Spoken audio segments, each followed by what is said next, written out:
Mbolomake Kopasaja Kumerekuru dimi Solo dimi Kampasaja Kokolo dimi dɔw b'a sɔrɔ denmisɛnninya kuma la mais a bana bɛna wuli san 45 ka taa se san 65 ma dɔw bi accident kɛ wa dɔw yɛrɛ bi moto camping kɛ wa dɔw yɛrɛ bi mobili accident kɛ wa dɔw yɛrɛ baara gɛlɛn b'a se dɔw ma wa dɔw yɛrɛ ta sababu bɛ kɛ bonya dantɛmɛ wale ye ni farikolo bonyana i ye poids ta a waati i b'a ye farikolo kolo in tɛ se a kɔrɔ kɔkolo tɛ se farisogo kɔrɔ farisogo bɛ giriya kɔkolo ma o ye dɔw ta sababu ye ni poids giriyara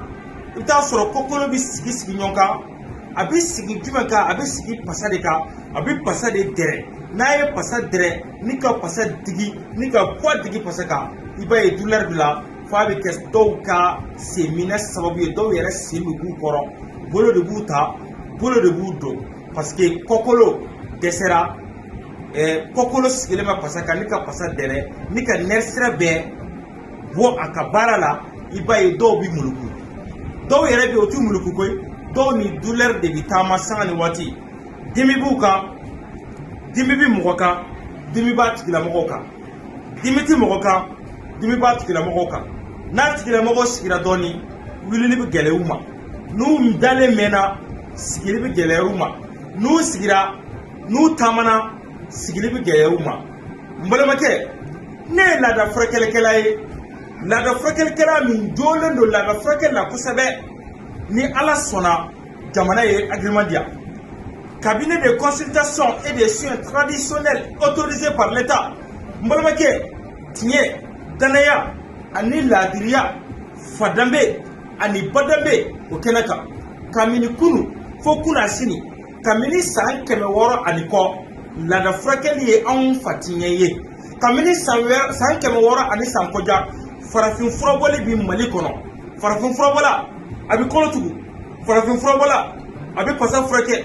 farafin furabɔla a bɛ jolilabanaw furakɛ farafin furabɔla banakuru qualité fɛn o fɛn bɛ maninfin farikolo la farafin furabɔla bɛɛ lajɛlen opéré furakɛ k'a sɔrɔ a ma biɲɛ ta i kama a ma miseli ta i kama k'a sɔrɔ a ma kɛ opéreli ye k'a sababu kɛ laada jiriw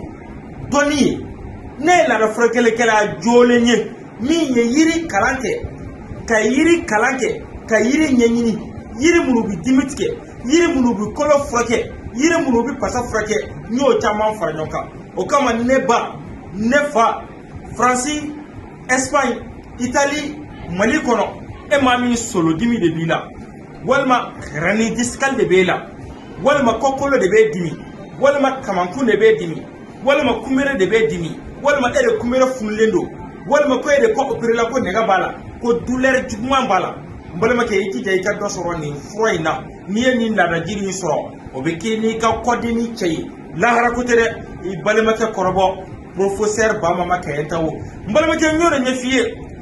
video nin a partager video nin nafa de ka bon kosɛbɛ wa i k'i abonné wa i k'i tɛgɛ da kɛrɛ kan e maa min mago bɛ fura in na n kɛn bɛ ka bere da a kunna n bɛ ka fura in prix kɛ dɔrɔmɛ 6000 ani dɔrɔmɛ 800 ye i bɛ fan o fan fɛ i bɛ o wari sara i b'a transport sara ka fara kan fura bi ci ma walima i b'i sɔngɔ bila ka na nɔfɛ n ka cabinet la fura nin ye 6000 ani dɔrɔmɛ 800 kɔdimi kunberedimi kanpasaja kɔpasaja hernie discale e maa min i kɔ de opéré la ko nɛgɛ b'a la ko dimi b'i kan na fura in ta 6000 ni 800 o bɛ k'i n'i ka dimi cɛ n'a kɔrɔbɔ k'a lajɛ kɛ i balimakɛ ye min fɔ tiɲɛ don wa ngalon don wa e de m'a f'i ye fura qualité bɛɛ kɛ wa n balimakɛ a kɛ ala ni kira kama deli kan tɛ dɛ na nin fura nin kɔrɔbɔ i bɛ taa la k'a fɔ ko tiɲɛ bɛ yen wa tiɲɛ wɛrɛ yɛrɛ bɛ yen n'i ye fura in ta i bɛ ala jɔyɔrɔya la hali bi ala de y'a seere ye mɔgɔ ne wele Faransi ka communiqué kɛ ka tila k'an félicité n bɛ ala fo n bɛ ala barikada ala ka tiɲɛ dɛmɛ wa ala k'an fara tiɲɛ dɛmɛbaw kan fura nin ye 6000 ani 800 ye e maa min mago b'a la i bɛ weleli kɛ 00 223 76 29 56 0 de walima i bɛ kuma WhatsApp la o numéro kelen kan walima numéro min bɛ n ka profil kan n wele ale la 00 223 76 29 56 0D n balimakɛ kana ɲinɛ dɛ video ni partager video ni nafa ka bon wa i k'i tɛgɛ da kɛrɛ kan wa i k'i abonné salamu alaikum warahmatulahi taala wa barakatuhu